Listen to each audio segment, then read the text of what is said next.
All right, we are going to look at the small and large intestine in a little bit more detail in this video. So, small intestine is called small intestine because it's smaller in diameter, but longer than the large intestine and has an enormous surface area. And we'll talk more about that in a little bit. We've got three main regions: duodenum, jejunum, and ileum. The duodenum has the hepatopancreatic ampulla and sphincter.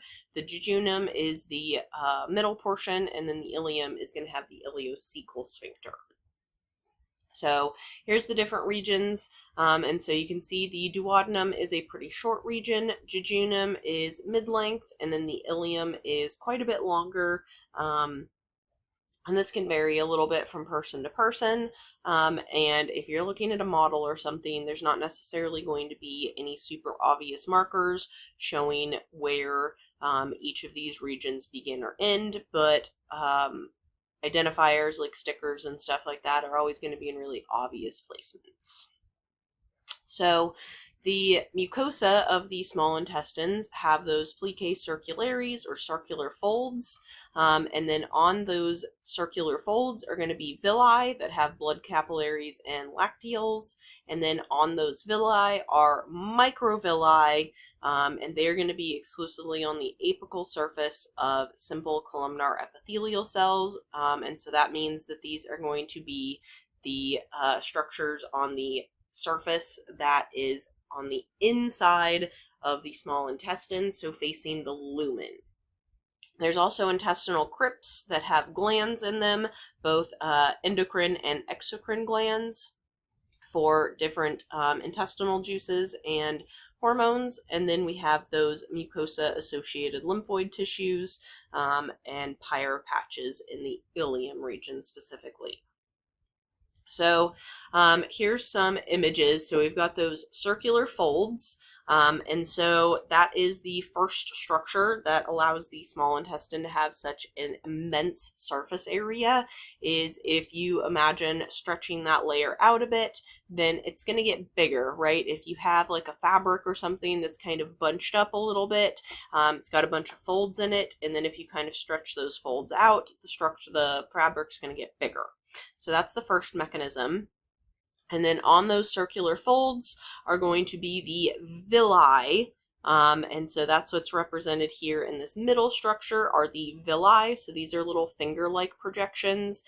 We've got the intestinal crypts located here in and around those. And then we can see the blood vessels, some capillary beds, and lacteals. So that's part of the immune system as well. And lymphatic system. So we've got that lymphatic vessels that are going in there. And these cells lining the villi are going to be the columnar epithelial cells mentioned here, the simple columnar epithelial cells. And so this is going to be the apical surface. So this is pointing in towards the lumen of the small intestine, whereas this layer over here, where we've got more of these vessels and stuff, this is going to be that further out layers. This is going to be more towards the outside of the small intestine. So if we look at a single one of these simple columnar epithelial cells, on the surface of those pointing in towards the lumen are the microvilli, also sometimes called the brush border. And so these villi and microvilli are going to further assist with that increased surface area of the small intestine, because if we've got all of these folds, this is all surface area that we can use for nutrient absorption, whereas if we just had this go flat across, then we're losing a lot of that surface area that we could have for the absorption of different nutrients and other things. So these are all really, really important to the function of the small intestine. So microvilli are very, very tiny. They're about 1 micrometer in size, and they're going to be more cylindrical shaped. So they can look sometimes a bit like cilia, but they are a little bit larger than cilia. And these are going to, again, form that brush border. because it kind of looks like a brush a little bit, and they are going to have a lot of membranes and enzymes that are going to help finish out digestion of carbohydrates and proteins, and stuff like that. So there is an estimated 200 million microvilli per square millimeter of small intestine.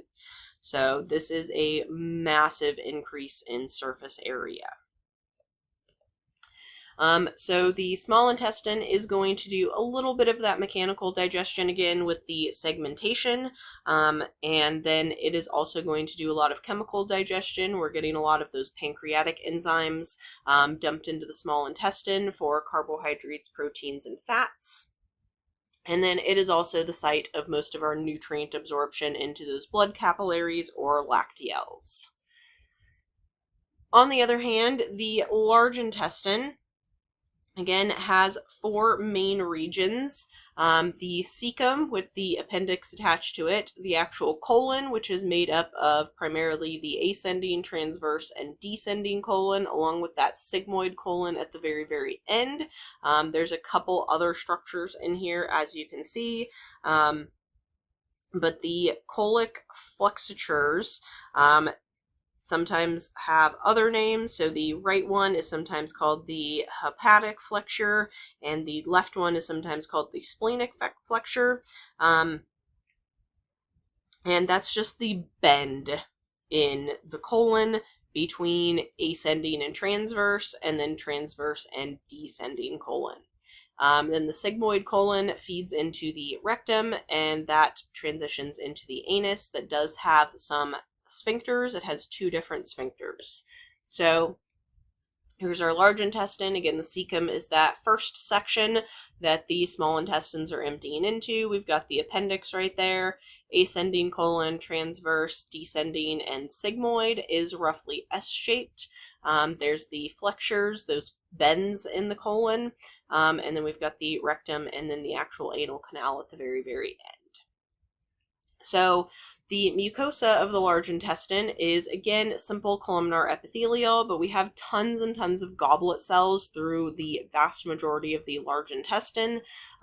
Then there are stratified squamous epithelial in the anal canal, and there's also a ton of bacteria located in our large intestine, and they are very, very good for us to have. And then we still do have that submucosal layer, the muscularis externa, along with the Taenia coli, which creates the hostra, those little folds in between. And then the serosa also has the epiploc appendages, and these are a specialized structure. And I'm going to talk about those in a little bit when I have an actual image to assist.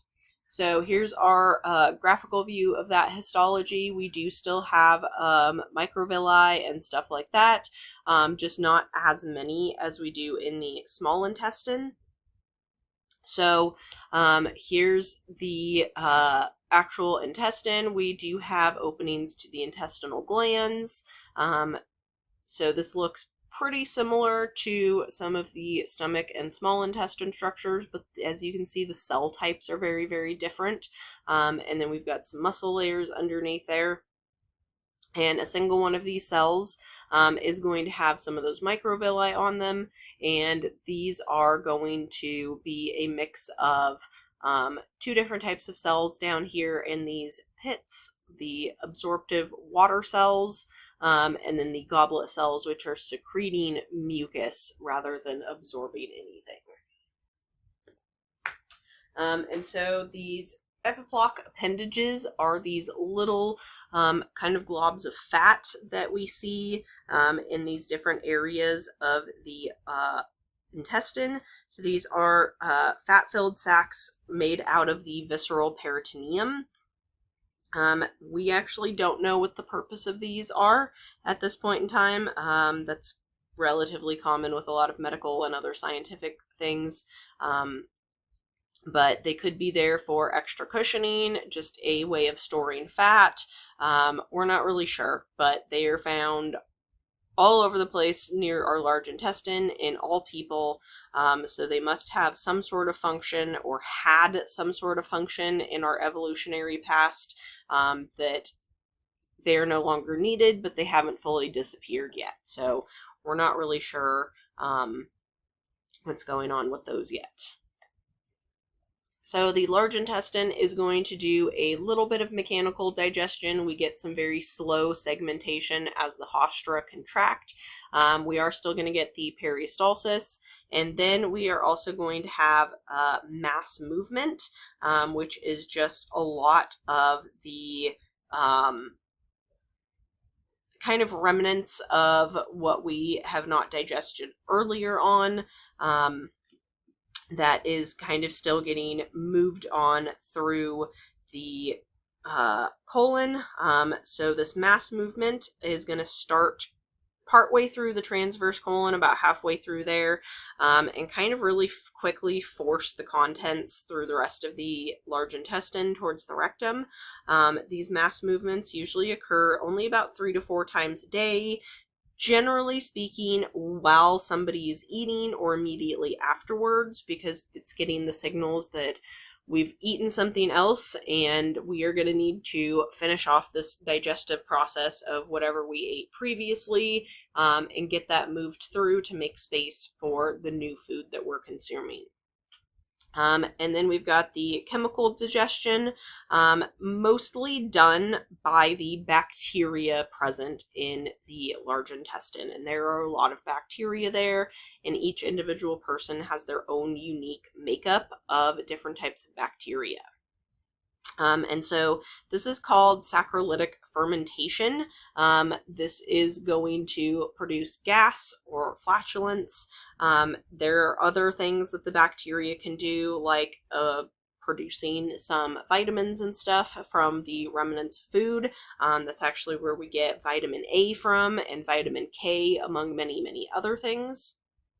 And then finally, the large intestine is going to absorb a lot of water. It's going to absorb 90% of the water that we ingest, either in liquid form or through solid food.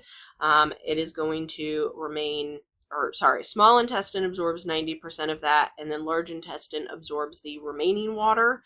And this is what is helping to convert the liquid chyme, into semi-solid feces or stool. And so that is undigested food residue and substances, lots of bacteria, old epithelial cells from earlier on, among many, many other things. And ideally enough water for it to pass smoothly through the rest of the intestines, rectum, and anus, because if there's not enough water left in it, then it can be very, very difficult to move that out of the body.